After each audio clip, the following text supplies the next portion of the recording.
Shalom saudara yang dikasihi oleh Tuhan, kita sungguh bersyukur hari ini masih diberikan kesempatan oleh Tuhan untuk mendengarkan firman-Nya. Begitu banyak hal yang terjadi yang membuat hidup kita khawatir dan rasanya masa depan seakan-akan tidak ada titik terang. Tetapi kita meyakini bahwa di dalam Tuhan kita mendapatkan pengharapan yang sejati. Oleh karena itu, marilah kita mendengarkan firman Tuhan dan kita mengawalinya dengan doa.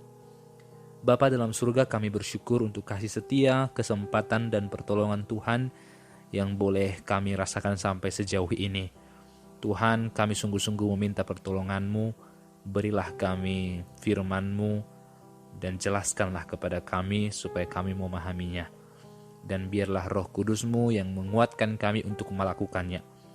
Karena tanpa Tuhan kami tentu akan gagal melakukan semua keinginan Tuhan. Dalam nama Yesus, amin. Sekali lagi kita akan belajar mengenai bagaimana seharusnya orang yang percaya yang diselamatkan itu hidup dalam kehidupan sehari-hari. Kita harus memiliki perbedaan dari mereka yang tidak percaya sama Yesus. Jikalau kita sama dengan mereka, tidak ada bedanya. Maka pengorbanan Yesus di kayu salib justru adalah sebuah kesia-siaan jikalau tidak ada bedanya antara orang yang percaya dengan orang yang tidak percaya. Pasti Tuhan sangat malu melihat anak-anaknya masih hidup dalam dosa dan tidak berbeda dengan dunia ini.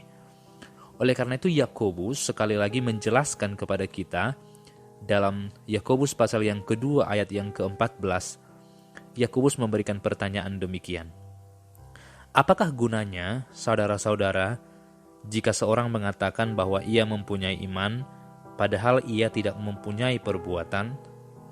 Dapatkah iman itu menyelamatkan dia? Sebenarnya ketika kita mendalami ayat ini, mungkin akan ada yang berkata bahwa sepertinya Yakobus bertentangan dengan Paulus. Karena Paulus mengatakan dalam Efesus 2 ayat 8, ia berkata bahwa manusia itu diselamatkan oleh anugerah semata, bukan perbuatan. Kita diselamatkan oleh anugerah melalui iman, sehingga perbuatan itu tidak akan mempengaruhi kita selamat atau tidak. Namun apa maksud Yakobus mengatakan bahwa dapatkah iman itu menyelamatkan? Sesungguhnya ini bukanlah dua hal yang bertentangan. Justru mereka saling melengkapi. Ketika Paulus berbicara mengenai iman kepada Yesus dan melalui anugerah, itu adalah sebuah kebenaran. Karena tidak mungkin perbuatan yang kita lakukan bisa membawa kita kepada Allah. Karena kebaikan terbaik, sebaik apapun itu, kebaikan terbaik dari diri kita, pasti tidak akan berkenan di hati Tuhan. Karena semua kebaikan mengandung dosa. Karena diri kita ini adalah tubuh yang berdosa.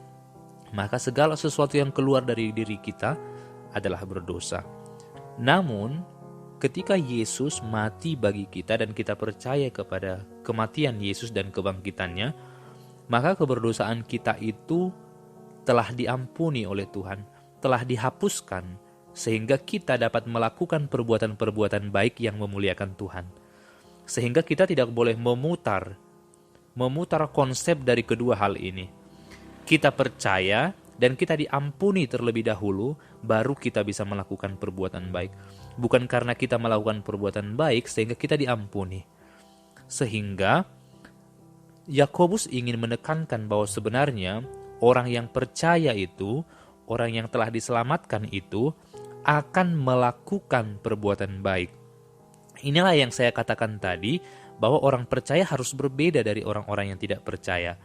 Maka jika seseorang memang mengatakan aku memiliki iman, tetapi perbuatannya bukan perbuatan yang sesuai dengan kebenaran, maka kita perlu mempertanyakan apakah dia benar-benar beriman. Atau mungkin dia beriman tapi dia beriman kepada Tuhan yang salah. Mungkin bukan kepada Yesus, mungkin kepada Tuhan yang dia sendiri kenal, tetapi itu bukan Tuhan yang dijelaskan dalam Alkitab. Tetapi orang yang percaya kepada Yesus, hasilnya ialah atau buahnya, ia akan melakukan perbuatan-perbuatan baik. Inilah yang dikatakan Yakobus. Maka setiap kita sudah dipanggil oleh Tuhan untuk percaya kepadanya, maka kita pun harus terus berjuang melakukan perbuatan baik. Kini kita telah mampu melakukannya, dan Tuhan pun senang kalau kita melakukannya, karena Ia telah mengampuni kita. Tidak seperti dulu saat kita masih hidup dalam kegelapan. Kini kita sudah hidup dalam terang, maka kita pun harus mengerjakan pekerjaan-pekerjaan di dalam terang. Oleh karena itu, tidak mungkin perbuatan baik kita dapat membawa kita kepada Tuhan. Karena jikalau itu mungkin, maka kita semua akan memegahkan diri di hadapan Tuhan. Tetapi bersyukur kepada Dia, oleh anugerah semata, melalui iman kepada Yesus Kristus, kita bisa datang kepada Dia. Dan karena Dia yang memampukan kita, sehingga kita mampu berbuat baik. Maka tidak mungkin, sekali lagi, tidak mungkin orang yang beriman sering atau selalu menikmati berbuat jahat. Maka pertanyaannya, apakah kita semua sekarang masih senang berbuat jahat? Apakah kita semua senang berbuat dosa? Atau apakah kita sekarang masih berada dalam iri hati, dengki, berbohong, dan semua jenis dosa-dosa yang lainnya? Apakah kita masih menikmati itu? Jikalau kita masih menikmati dosa-dosa itu, jikalau kita tidak menggunakan kesempatan yang baik ini setiap hari, maka perlu bertanya, apakah aku benar-benar percaya kepada Yesus? Kiranya Tuhan menolong kita untuk terus berjuang melakukan yang terbaik. Amin.